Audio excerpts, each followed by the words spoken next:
tinigilan ni Ramon itong kanyang anak na si Tanggol. Wala siyang kumalay-malay sa kanyang ginagawa.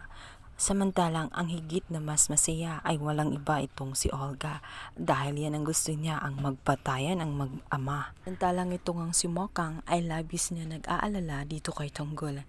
Nakiusap siya rito na kung pwede ay iwanan na lang siya sapagkat siya lang naman ang hinahabol ni Ramon at kapag ginawa niya yun ay titigilan na nila itong si Tanggol.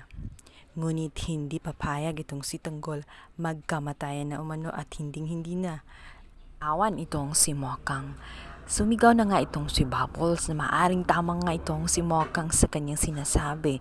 Ngunit wala siyang magagawa. Sinabi ni Tanggol kung ayaw niyang samahan siya ay maaring iwanan na rin siya at siya na ang haharap kay Ramon.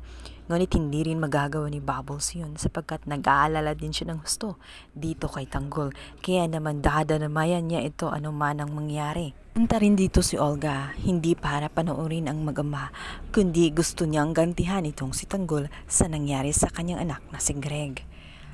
Dito nga ay akman niyang babarilin itong si Tanggol. Ngunit hindi nga niya matatamaan itong si Tanggol kundi itong si Mokang na nagmamadaling isalba si Tanggol sa tiyak na kapahamakan. Dito nga ay maaring magugulat itong si Tanggol at itong si Olga dahil nga itong si Mokang ay sasalubong ng pasigaw ng pangalan ni Tanggol. Dito na nga kaya malalantad ang katotohanan na itong si Tanggol ang nawawalang anak ni Ramon. Pakablan natin sa Batang Quiapo. Please don't forget to like and subscribe to my YouTube channel. Thank you.